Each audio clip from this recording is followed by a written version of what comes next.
still don't scare some people. So here are 5 nuclear detonations that went wrong. Number 5. Starfish Prime. Starfish Prime was a high-altitude nuclear test conducted by the United States on the 9th of July 1962. A Thor rocket carrying the W-49 thermonuclear warhead was launched from Johnson Island in the Pacific Ocean. 9 seconds after 11 p.m. Honolulu time, the Starfish Prime test was successfully detonated at an altitude of 400 kilometers. It caused an electromagnetic pulse which was far larger than expected, so much larger that it drove much of the instrumentation off scale. The pulse caused electrical damage in Hawaii about 1,445 kilometers away from the detonation point, knocking out about 300 streetlights, setting off numerous burglar alarms and damaging a telephone company microwave. The damage to the microwave link shut down telephone calls from the Hawaii Islands. The flash created by the explosion could be seen from over 1,500 kilometers away. This is a photo of the explosion as seen through the clouds from Honolulu, Hawaii. It is thought that the explosion produced an yield equivalent to 1.4 megatons of TNT.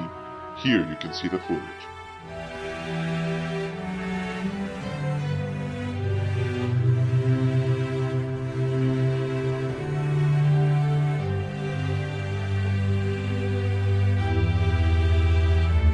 Number 4. Standing under a nuke. On the 19th of July 1957, 6 men, including the cameraman, stood at ground zero of a nuclear test at the Nevada test site. The explosion occurred over 3,000 meters above the ground and was equivalent to 2 kilotons of TNT. The 5 volunteers and the cameraman, who wasn't a volunteer, stood under the explosion without any safety gear, though the cameraman asked for protection but didn't get any. The purpose of the test was to show US citizens that they had nothing to fear about nukes. The bomb exploded, creating a bright light and powerful sound wave that scared the 6 men.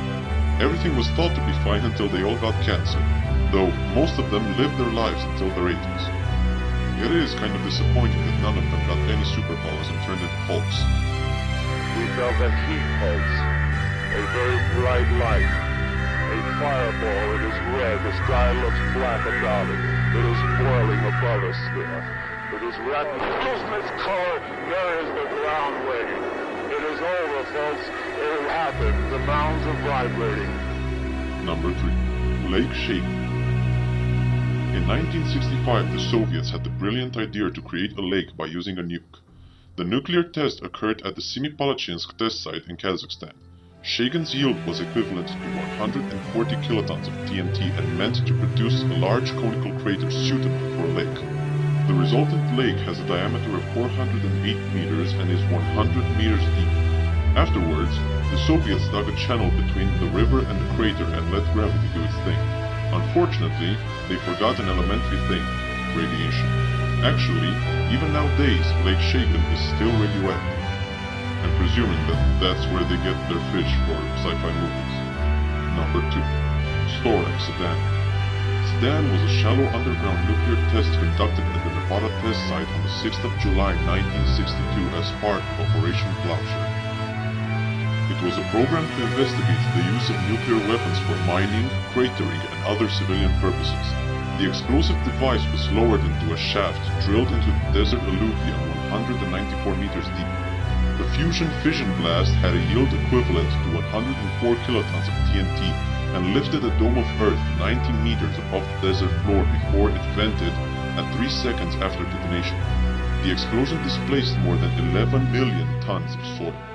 The Sedan shot resulted in an enormous radioactive cloud that separated into 2 plumes rising to 3 kilometers and 4.9 kilometers.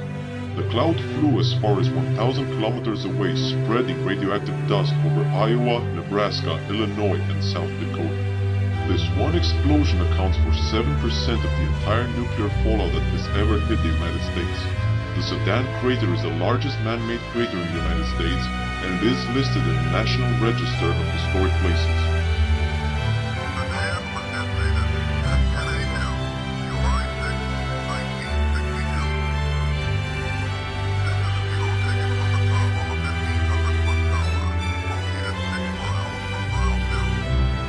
Number 1. The nuke that almost exploded over North Carolina. In 1961, a B-52 bomber went into a tailspin and crashed over North Carolina while carrying 2 nukes with a power of 3 to 4 megatons, each 260 times as powerful as the one that was dropped on Hiroshima. The pilots threw them away before crashing into a farmland, though one of the nukes was armed. When the bomb was dropped, 3 of the 4 arming mechanisms activated, causing it to execute many of the steps needed to arm itself, such as charging the firing capacitors and, luckily, deploying a 100-foot diameter parachute which allowed the bomb to hit the ground with little damage. Here you can see one of the nuclear weapons at Goldsboro, largely intact with its parachute still attached. The bomb was large enough to have a 100% kill zone of 23 kilometers.